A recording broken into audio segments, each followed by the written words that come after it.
The desert winds of Zeta 9 howled like ghosts from forgotten wars. Dust danced across endless plains, swirling around broken machines and rusted signs that once promised riches. The sky above was a burnt orange, stained by centuries of mining, fumes. Life on Zeta 9 was cheap, hard, and often short.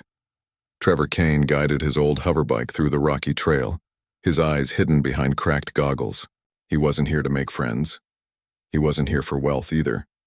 He had once been a soldier, trained to fight in places even sunlight feared to touch.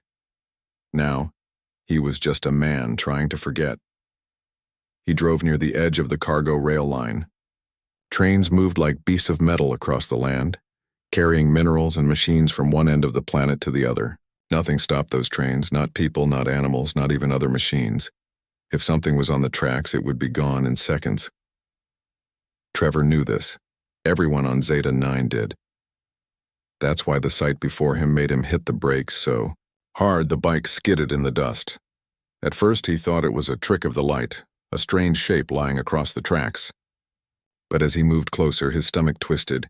It was a person. Someone was chained down across the tracks. He jumped off the bike, boots landing hard on the dry ground.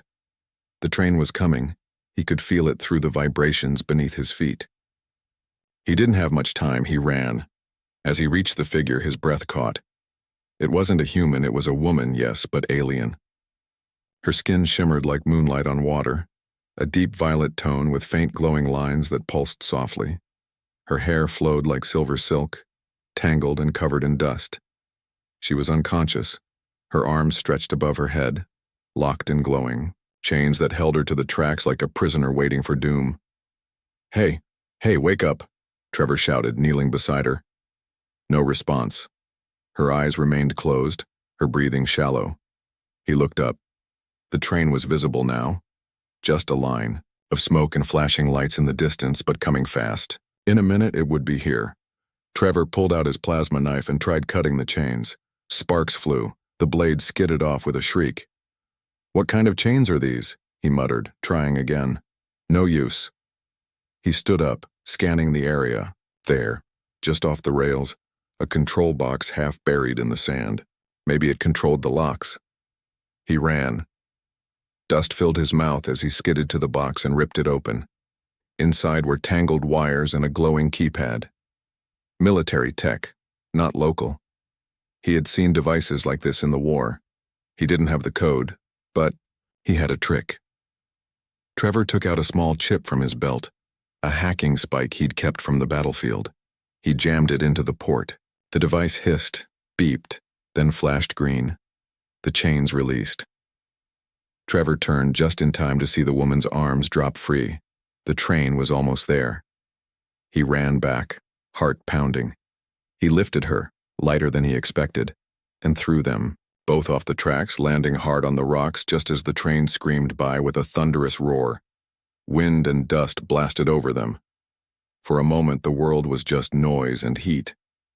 Then silence. Trevor looked down. The alien woman was still unconscious, but alive. He sat back, breathing heavily.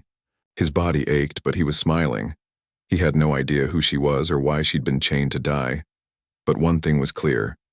Someone had tried to erase her like garbage on the side of a forgotten world, and Trevor Kane didn't like people who treated life that way.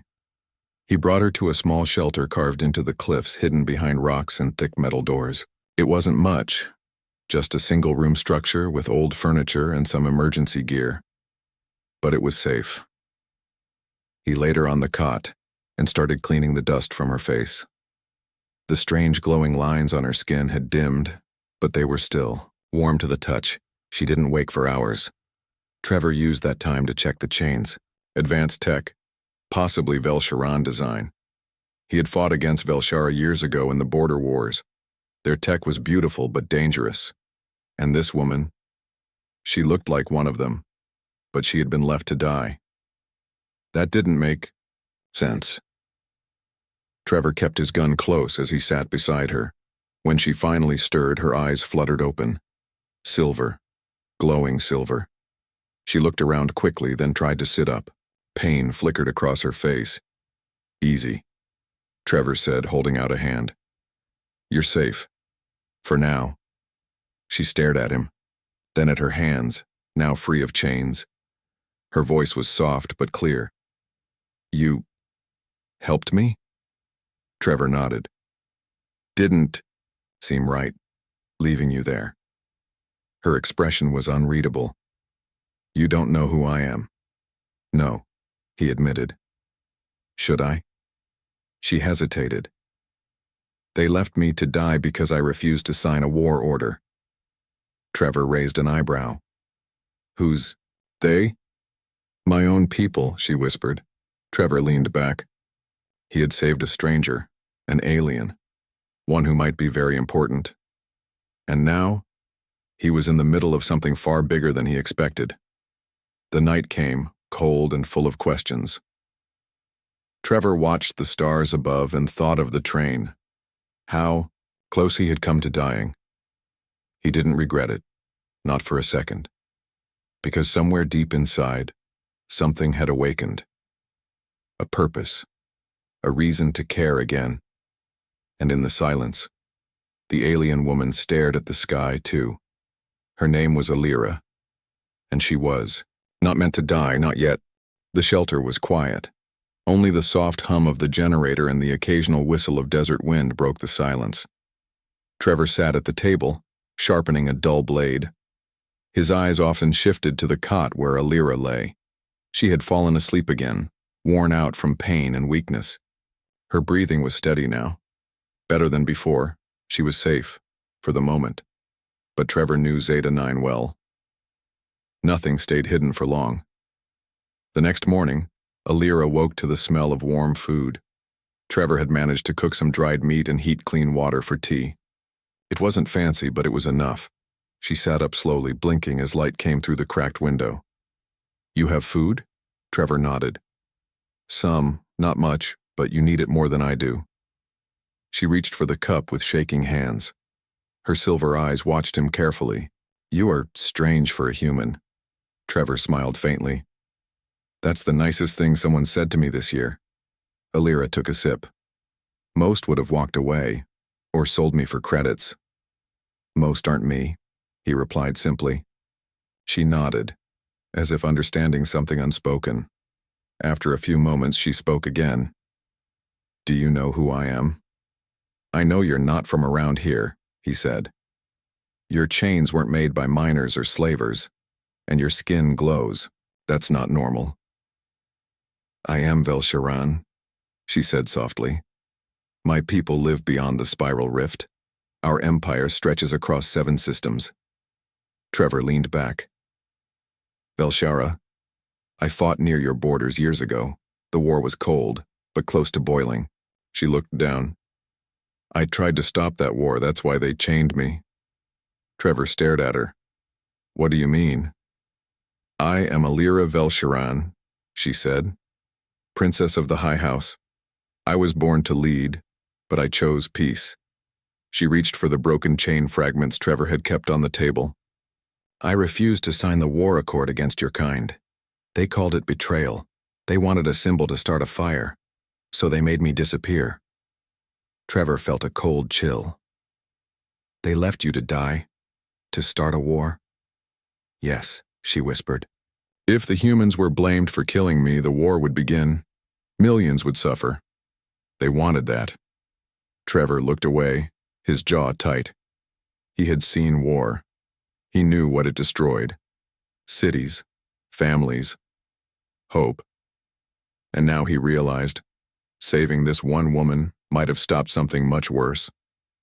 Outside the shelter, 2 bounty hunters crouched on a cliff. One of them looked through a scope. She's alive, the other smiled. And she's with a human. Should we tell the client? No, not yet. Let's see where this goes. There's a reward for her return, alive or proof of death. They backed away silently, their shadows vanishing into the rocks. Back in the shelter, Alira stood for the first time since being rescued. Her legs were weak, but her spirit was strong. I must return to my people, she said. There is a way to stop this before it begins. Trevor crossed his arms. You sure they'll welcome you back? After what they did? I don't need to go to the palace, she replied. I need to reach the star beacon. It's an ancient Velsharan transmitter. Hidden. Secure. If I send a message from there, I can reach the Peace Council. Where is it? He asked. In the Crystal Canyons. 2 days west. Trevor sighed. Dangerous place. Lots of scavengers, sandstorms, raiders. I know, she said. But if I don't go, war will come. He looked at her, really looked at her. Weak, yes. Wounded, yes. But there was something in her eyes. Fire. Hope. He nodded. Then we go. They packed light. Trevor loaded his hoverbike with fuel cells, food, and weapons. Alira wore a cloak to hide her face. The desert sun was harsh, but they moved quickly. By nightfall, they had reached the Red Hills. The sky above was dark, full of strange stars. Alira pointed to one cluster. That's my home. Trevor followed her gaze. Looks peaceful. It is, she said quietly. Or it was. They set up a small fire. Alira spoke more that night. She told Trevor of her world. Floating, gardens, cities that shimmered like crystals and voices that sang across oceans. Trevor listened, saying little. He hadn't seen beauty like that in years. The next day, trouble found them. They were crossing a narrow pass when shots rang out. Trevor tackled Alira behind a rock. Energy blasts scorched the ground near them. Bounty hunters, Trevor shouted. 2 of them. He fired back, covering Alira as she moved. She picked up a small rock, closed her eyes, and whispered something in her language. The rock glowed. She tossed it high into the air, and it exploded in a flash of light. The bounty hunters screamed, blinded. Trevor charged forward using speed and surprise. A few punches, a stolen weapon, and it was over. They left the hunters tied to a pole, dazed and angry. Alira turned to Trevor. You fight like a soldier. I was, he said. Now I just try to do the right thing. She gave him a small, tired smile. Then you are rare. They reached the edge of the Crystal Canyons by evening. The ground was sharp, filled with glowing stones and steep drops. The wind howled through the cracks, singing like voices from another world. Alira stopped at a high point. She touched a crystal embedded in the wall and whispered again. The stone lit up, and a hidden door opened. Trevor followed her inside. The beacon chamber was silent and ancient. Floating lights lit the way. Alira walked to the center and placed her hands on a control pad. This place remembers me, she said. The beacon powered on. A soft hum filled the air. She began to speak, in her language recording a message for the Peace Council. Trevor watched her with quiet respect. When she finished, she turned to him. It is done. He nodded. Now we just wait? No, she said. Now they'll come. Some will want peace. Others may want to finish what they started. Trevor checked his weapon. Let them try. Outside, the desert stars watched in silence, and far across the galaxy forces began to move, because the princess lived, and a human stood beside her. Together they might change everything. The crystal canyons glowed softly in the night, lit by the strange energy inside their stones. The hidden beacon had sent Alira's message across space. Somewhere, far from this dusty world, her voice now reached leaders who still believed in peace. But peace was not here yet. Trevor stood at the canyon's edge, scanning the rocks below with his scope. He could feel the tension in the air, like a storm waiting to rise. He had seen it before, in battlefields, in cities before riots, in silent forests where enemy snipers waited. Something was coming. Inside the chamber, Alira sat on the floor, eyes closed, focusing her mind. Since the chains had been removed, her strength had slowly returned. Her psionic abilities, once blocked by the nanolocks, were beginning to awaken again. Trevor didn't fully understand her powers, but he respected them. More than that, he respected her will. Most people would have broken after what she went through, but not Alira. She wasn't just a princess, she was a fighter. He stepped inside. Any news from your people? She opened her eyes. Not yet. But the signal was strong, they will hear it. And the ones who want war? They may come too? Trevor nodded. He loaded his rifle and checked the power cells. Then we better be ready. The next morning they heard it, a low rumble in the distance. Not thunder, engines. Trevor and Alara climbed to a lookout point. Dust clouds rolled in from the east. A convoy was coming, 5 vehicles, armored, flying the black flag of a mercenary clan called the Dust Fangs. Trevor remembered them from his soldier days. Dirty work. No rules. Paid by whoever had the most. Credits. They're not Velsharan, Alara said. No, Trevor replied. But someone hired them. The mercenaries didn't know about the hidden entrance, but that wouldn't stop them for long. Trevor and Alara returned to the chamber. They'll search the area, he said. We need to hold this place. Alara stood, her eyes bright. Then we make them regret coming. The next few hours were spent preparing defenses. Trevor set traps along the narrow paths, hidden charges, smoke bombs, signal flares. He'd learned to fight in worse places than this. Alara helped where she could, using her powers to charge some of the stones with energy. If touched, they would send out a powerful pulse to knock enemies down. By the time the sun touched the edge of the sky, everything was ready. Then the first attack came. A scout found one of the traps. It exploded, sending sand and smoke into the air. The rest of the mercenaries charged in with weapons drawn. Trevor took the high ground and opened fire, sharp and quick. He didn't waste shots. 2 enemies dropped before they reached the ridge. Alara stood near the door, arms raised. Her voice echoed through the canyon as she spoke in her native tongue. A wave of energy pulsed out, knocking back 3 attackers like leaves in the wind. But the mercenaries were strong and trained. They kept coming. One of them fired a pulse grenade. The blast threw Trevor backwards, his head rang, his vision blurred. He saw shadows rushing in. Alara screamed his name and released another wave of power, stronger this time. The attackers fell to their knees, gripping their heads. Trevor pulled himself up and fired again. The battle raged for almost an hour. In the end, only 2 mercenaries survived, and they ran. Night fell again. Trevor sat against a rock, cleaning a cut on his arm.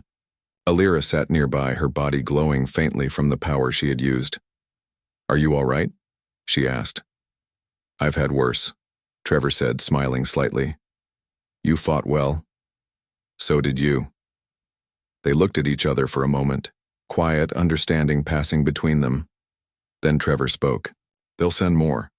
"Yes," she said, "and I must stay here until the council replies." "Then I'm staying too." She didn't argue. 2 days passed. Trevor repaired the traps. Alara rested and meditated. At night, they sat by the small fire, sharing stories. Trevor told her about Earth, about blue oceans and green forests, about the time he tried to fly a broken hovercraft and crashed into a fruit stand. She laughed, a soft musical laugh that made the canyon feel less cold. Alara told him about her childhood, about flying crystal ships and learning ancient songs, about how she used to believe leaders always did the right thing. "That belief almost got me killed," she said. "But it also kept you strong," Trevor replied. She looked at him. "You don't talk like a soldier. Maybe because I don't want to be one anymore." On the 3rd day, the sky changed. A ship appeared above the horizon, sleek, silver, not a warship, but a council vessel. Alara stood tall, her cloak waving in the wind. They came. Trevor stood beside her, rifle lowered. The ship landed near the canyon, its door sliding open. Out stepped a Velsharan elder, robed and calm. "Alara," he said, bowing slightly. "We received your message." "I am alive," she said. "And I bring proof of betrayal." She showed him the chain fragments, the marks on her arms, the data logs from the beacon, everything. The elder looked at Trevor. "You are the one who saved her?" Trevor nodded. Didn't seem right to let her die. The elder studied him. You may have saved 2 worlds. They took Alara into the ship for a private talk. Trevor waited outside, watching the sky. He felt tired but hopeful. When she returned, her eyes were brighter. They believe me, she said. They will stop the war vote. There is still a chance for peace. Trevor smiled. Then it was worth it. She looked at him quietly. Will, you come with me, to my world? He hesitated. I'm not sure I belong there. You saved their future. You belong more than most. He looked at her and nodded. Together, they stepped onto the ship. As it rose into the sky, Zeta 9 faded behind them. But the story of a human and a princess, of hope and courage in a broken land, was only beginning. Because sometimes, in the dust of forgotten worlds, heroes rise where no one expects. 1. The Silver Council ship rose through orange clouds, leaving Zeta 9's broken desert behind. Inside, Trevor Kane stood at a small window. He watched the planet's rusty surface fade while thoughts raced in his head. Alara stood beside him. A soft glow ran along the lines in her violet skin. She was stronger every hour. This peace ship should reach the high orbit station in 1 hour, she said. From there we can jump home. Trevor nodded, yet unease tugged at him. Your enemies won't stay quiet. We hurt their plan. The ship's elder pilot, a calm Velsharan named Raylos, turned from the control desk. We travel by a safe path. No warship should be near. His voice carried gentle pride, like a teacher speaking to children. But pride can't stop sabotage. A sudden strike. Halfway to orbit, the lights dimmed. A loud crack echoed through the hull. Trevor steadied, himself as gravity spun. The screen showed red warnings in alien letters. Raylo shouted, "Main coil cut. Someone planted a charge inside." The ship shuddered. Flames blew from a rear engine. "We are falling," Alara said, gripping the rail. Trevor raced to Raylos. "Can you land?" "Only one place wide enough," the elder replied, pointing at a map. A single white arc crossed the planet's night side. The Iron Bridge, a giant orbital launcher that once served miners and smugglers. It stretched 10 kilometers, from canyon floor up into thin air like a shining spear. Trevor's. Gut twisted, he knew that name. The bridge was no longer safe. Mercenaries and corrupt police held it now. But they had no choice. Touchdown in darkness. The damaged craft glided like a wounded bird and slammed onto a cracked landing pad at the base of the iron bridge. Metal screeched, sparks scattered. Trevor unbuckled, grabbed a rifle, and helped Raylos up. Smoke filled the cabin, yet all 5 crew members stumbled out alive. The night air smelled of ozone and hot steel. Towers of old floodlights flickered above, painting the ground in pale stripes. Alara studied the bridge, rusty support beams, cables thick as trees, and elevators that crawled along the spine to reach the star docks far overhead. Raylos wiped soot from his robe. "The Council cannot pick us up. Enemy jammers block every call." Trevor looked at the towering launcher. "If we reach the top control deck, we can beam a fresh signal. The bridge still links to deep space relays." Alara took a breath. "Then we climb." First checkpoint, they moved toward Gate 1, an old cargo arch guarded by local security bots, round machines with stun rifles. Trevor used a small mirror to peek around a wall. 4 bots, tight pattern. "Allow me," Alara whispered. She stepped into view, palms raised. A silver pulse rippled from her hands. The bot's eyes flashed blue, then dimmed. One by one, they powered down, peaceful as sleeping dogs. Trevor smiled. "Handy trick." "It is light persuasion," she said modestly. The team crossed the gate, pushing deeper into steel corridors. Sirens began to howl. Someone had seen the breach. Ambush on the freight deck at level 3. A wide loading bay opened before them. Cranes dangled above crates the size of houses. 10 mercenaries in dark armor took positions behind metal boxes. Bright muzzle flashes ripped the air. Trevor dove left, pulling Alara behind cover. Raylos and two crew ducked right. Bullets pinged against iron walls. Trevor studied the room. High catwalk, loose cargo chains, overhead crane rails, tools of chaos. He signaled Alira. Distract them. High left. She nodded. Alira rose, palms glowing. She sent a curved wave of light across the bay. It burst like a silent firework, stunning the shooter's eyes. At that moment, Trevor sprinted, grabbed a hanging chain and swung across space. Mid-air, he kicked a crate lever. A ton-heavy box slid free and crashed down, scattering mercs like marbles. By the time the flash faded, 3 enemies were trapped. 2 were out cold, and the rest fled in panic up a side ramp. Breathing hard, Trevor rejoined the group.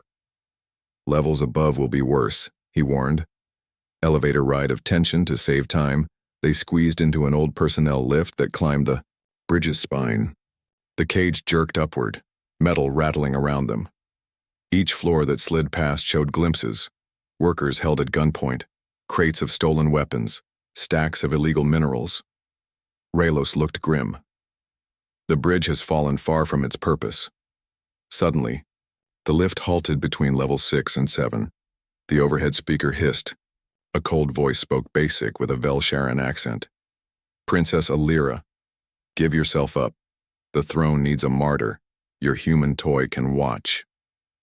Alira stiffened. She recognized the speaker. General Vorin, a high noble who had led the plot to start the war. Trevor pounded the lift door. Override panels outside, they trapped us. Alira placed her hands on the cage wall. Lines on her skin brightened. The metal quivered, then slid aside like cloth ripped by wind. A new opening appeared, revealing a maintenance ladder. Trevor whistled. Remind me never to play cards against you. They climbed into the dim shaft, just as remote charges blew the stalled lift to scraps below. The upper battlements, near the far summit, fierce winds whipped through broken windows. Here, the bridge narrowed and looked more like a medieval wall than a launcher. Floodlights showed squads of Vorin's soldiers guarding the command tower. A round hub perched at the structure's peak. Trevor's group hid behind a service console. He studied the enemy. 20 soldiers, 2 heavy cannons, drone nests overhead. Direct assault was suicide. Raylos spoke softly. There is an emergency vent shaft under the tower, but its grate is sealed with a biokey. Needs Velsharan blood. That we have, Trevor said, looking at Alira. She nodded. Yet we still must reach the grate unseen. Trevor pointed to the drone nests. If we blind their eyes first, we stand a chance. Lights out. Trevor crawled along a cable tunnel, reached a power junction, and cut the main searchlight line. With a laser blade, the bright beams that guarded the deck snapped off. At the same time, Alira raised a palm. A fog of mirrored dust rose from cracked floor vents. It spread like a silver mist, bending moonlight and hiding their forms. Under that cover, the team slipped across open ground. 2 guards noticed a swirl of dust too late. Trevor's blade handles slapped their necks, putting them down without a shout. They reached the vent grate. Alira pressed her hand to the metal. The grate glowed, clicked, and slid open. They dropped into a narrow duct that angled upward and ended behind the main control room. Showdown in the tower. General Vorin stood before a large hollow table, armored in dark crystal plate. Soldiers lined the walls. When Trevor and Alira stepped from the duct, weapons ready, the general turned, surprise flashing in his red eyes. Alira lives, Trevor said calmly. And your plan dies. Vorin sneered. No, human. History needs sacrifice. He raised a powered spear. Before any soldier could fire, Alira moved. Her psionic wave hit like thunder without sound. Guns flew from hands, men staggered. Yet Vorin's armor flared violet, blocking the wave. He charged. Trevor met him head-on. Metal clashed, sparks lighting the room. Vorin struck hard, but Trevor shifted, grabbed the spear shaft and twisted. Alira focused her energy into a shimmering blade of light and sliced the spear tip clean. Vorin stumbled. Trevor's elbow hit his helmet. The general fell. Alira placed her palm on his chest plate. Stand down, she ordered. Rage burned in Voron's eyes, but he knew defeat. The soldiers, stunned by the display, dropped to their knees, signal of truth. Raylos hurried to the main console. "Quick, send the proof." Alira spoke into the system. Visual logs of her chains, recordings of Voron's confession, and the council ship sabotage broadcast across secured channels. Deep space relays lit up, spreading the truth to every Velsharan system and to human treaty worlds. Trevor watched status lights turn green. Message away. Outside the tower windows, sirens shifted tone from alarms to evacuation calls. Loyalist ships in orbit had picked up the signal. Help was near. Alira looked at Trevor. Exhaustion lined her face, but hope shone brighter. "We did it." He sheathed his blade. Together. Aftermath on the dawn morning light touched the iron bridge. Rescue transports docked along its battered decks. Loyal Velsharan guards escorted traitor soldiers into custody. Engineers rushed to secure the old launcher. On a quiet balcony, Trevor leaned on the rail. Alira joined him. "War has been delayed," she said. "Perhaps even stopped for good." "Your council will need proof and patience," Trevor replied. "They now have both, and a story of a human who saved their heir twice." He gave a small, crooked smile. "I was just passing through." She shook her head gently. "You changed the path of two peoples." A soft wind brushed the balcony.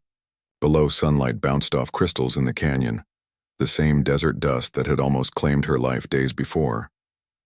Now the dust carried echoes of victory instead of death. Alira turned to him. "There is one step left. We must stand before the Grand Chamber and finish the peace accord. Will you come to Velshara with me?" Trevor looked at the sky, now bright and open, and thought of silent wars, lost friends, and a future he had never dared to dream. "Yes," he said. "Let's finish this." Side by side, they walked toward the waiting shuttle, ready for the last journey home. The rescue shuttle left the iron bridge and climbed into cold space. Stars glittered beyond the windows like bright seeds on black velvet. Trevor Kane sat near the rear hatch, hands folded, eyes steady. Beside him sat Alira Velsharan, cloak, wrapped across violet shoulders, silver eyes shining with quiet purpose. They had fought and survived, yet a final test waited on her homeworld. Across the aisle, Elder Raylos spoke with two loyal council guards. He explained the data they carried, holologs of General Voron's betrayal, proof the princess had lived, and records of a human risking everything to save her. The truth was strong, but politics was slippery. Even a clear path could twist. Without warning, the shuttle docked with a sleek cruiser hidden in low orbit. Its hull bore the silver crest of the Velsharan Peace Council, a symbol of open hands and linked stars. Trevor and Alira stepped inside, greeted by soft light and calm voices. A medical drone scanned their wounds, then guided them to fresh quarters. They had 3 days of jump travel before reaching the capital planet, Velshara Prime. Journey through the rift quiet hours passed. Trevor walked the ship's ring corridor, studying alien artwork on the walls, spiral galaxies painted. With glowing dust, songs of history etched in crystal panels, he felt small yet hopeful. Every portrait showed Velsharans working with other species in friendship. The dream of peace was old, even if war drums had shaken it. Alira joined him, footsteps light. "This cruiser was once a science vessel," she said. "My mother used to bring me here to watch nebula storms." Her tone warmed at the memory. Trevor nodded. "Your people built beauty, worth protecting." "Humanity builds courage," she answered, "worth sharing." They continued in soft silence until the captain's voice echoed through the hall.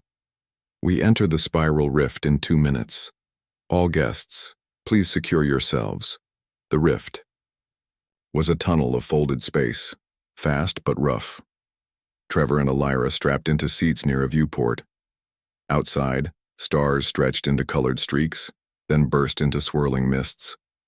Trevor felt a pull in his chest, as if threads of yesterday and tomorrow knotted together. Alira closed her eyes.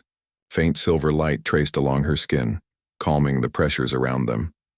A deep boom sounded. The ship steadied. The captain spoke again. Jump complete. Velshara Prime in 21 hours. Shadows in the network. That night, alarms beeped, on the bridge. Trevor woke, grabbed his jacket and ran toward the sound. He found technicians at glowing consoles, lines of red code racing across screens. A young officer explained, "A data ghost slipped into our comnet. Someone tries to rewrite the beacon-proof files." Trevor frowned. Voron's allies. Alira stepped forward. "Can you isolate the ghost?" "Trying, Princess," the officer answered. "It hides like smoke." Trevor studied the schematic. His soldier mind saw patterns. Entry point, relay nodes, exit route. "Trap it," he said. "Open a false door leading to a dead file. When the ghost bites, close the door." The technicians followed his plan. Within minutes, a sting of code snapped shut. The screen flashed green. "Infection contained," the officer reported with relief. Alira touched Trevor's arm. "Thank you. If they had broken our evidence, my words would hold less weight." Trevor shrugged. "Truth matters. I just gave it armor." Arrival at the crystal world Velshara Prime rose like a blue-white jewel against the dark. Rings of ice dust sparkled around the equator. Floating gardens orbited the surface, connected by light bridges that shimmered like dawn on water.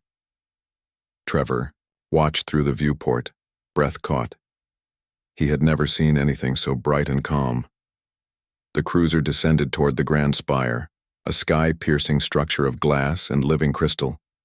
Landing pads bloomed like petals near its middle tiers. Soldiers in silver armor lined the walkways, but their weapons rested at ease. Peace banners drifted in the breeze. When Trevor and Alira stepped onto the platform, a hush fell over the crowd. Many citizens had believed the princess dead. Seeing her alive was like watching a ghost return to morning light. Whispers spread. Starborn is back. The war will end." The humans saved her. High Counselor Soraya approached, an elder with gentle amber eyes. "Princess Alira," she said, bowing. "We mourned you, yet hope whispered you still breathed." "Welcome home." Alira bowed in return. "Hope kept me alive." This human, Trevor Kane, answered it. Soraya turned to Trevor. "Velshara thanks you." Trevor nodded, feeling awkward in dusty boots before glittering robes. But Alira's steady gaze eased him. The grand chamber. The council hall was a circle of rising seats, layers spiraling upward like petals around a central floor. Above hung a dome of clear crystal that magnified starlight even in daylight. Delegates filled the rows. Velsharans, human ambassadors, diplomats from neutral worlds. Tension wove through the air. Will harmony hold or fracture? Alira and Trevor stepped onto the floor. Projectors flared alive, displaying Voron's confession, the chain locks, the sabotage logs, and recordings of Alira's rescue. Gasps echoed. Faces changed from doubt to shock. When the images faded, Alira spoke. Her voice carried steady and warm. She told the story in simple steps. Her refusal to sign war orders, the plot to use her death, the human who chose mercy, the battles on Zeta 9 and the Iron Bridge. She ended with a plea. Let not fear guide us. Let courage and kindness lead. Silence followed. Counselors whispered. Some skeptics rose to protest, but High Counselor Soraya raised a hand. Data is clear. The threat came from within, not from humanity. We have seen the best of humans in this hall. Eyes turned to Trevor. He cleared his throat. Speaking before soldiers was easy. Speaking before worlds felt harder. He chose plain words. I am no hero of legend, he said. I found someone chained. I broke the chain, that is all. But I learned something. Hope isn't born in grand halls, it's born in small choices. Today, each of you can choose. The chamber slid into deep quiet. Then a single counselor began to tap the floor, a Velsharan sign of agreement. More joined. Soon the hall rang with steady taps, like a heartbeat of unity. Final obstacle, yet General Voron was not done. Hidden allies within the building triggered security drones hoping to create chaos and frame humans for attack. Metal spheres burst from vents, firing stun blasts. Delegates panicked. Trevor pushed Alira behind a pillar. He grabbed a fallen guard's stun lance shielding nearby civilians. Alira closed her eyes. Light streamed from her hands, sending a calm pulse across the room. Drones wavered, systems confused by the gentle wave, then powered down harmlessly. Guards quickly secured the saboteurs. Witnessing this, even the doubtful saw proof. The princess wielded power to protect, not to harm, and the human stood between danger and strangers. Signing the accord hours later, after repairs and calm talks, delegates gathered again. On a broad crystal table rested the peace accord, a scroll of living light waiting for signatures. Counselor Soraya signed first for Velshara. Ambassador Nguyen signed for Earth. Representatives of neutral systems added their marks. Finally, Alira pressed her glowing palm to the scroll, sealing it with royal blessing. A gentle chime echoed. The text brightened, bond complete. Cheers filled the hall. The war vote was withdrawn by majority. Trade routes reopened. Joint rescue and science. Missions were planned. A new holiday, Unity Day, was declared. A place among the stars. That evening, in a quiet garden balcony high on the spire, Alira and Trevor stepped away from celebration crowds. Crystal flowers opened in moonlight. Soft music drifted from distant towers. Alira turned to him. The council asked me to lead our new peace delegation. They invite you to join as advisor. Trevor leaned on the rail. Me? I'm a drifter. Not anymore, she said. You held a line no soldier could mark on any map. You know courage without hatred. That is rare. He thought of dusty trails, lonely nights, faces of friends lost to war. A path of purpose felt strange, yet welcome. He smiled. All right, princess, let's see how far this peace can go. She smiled back. Call me Alira. Lights across the capital shimmered like rivers of stars. Ships rose and fell in gentle arcs. Somewhere, engineers dismantled the last pieces of Voron's plot. Elsewhere, children repeated the new story of the human who saved the starborn, Trevor. And Alira stood side by side, looking toward a horizon painted with hope. And in that simple moment, two worlds felt a little closer, carried forward by a chain broken, a hand offered, and a promise kept.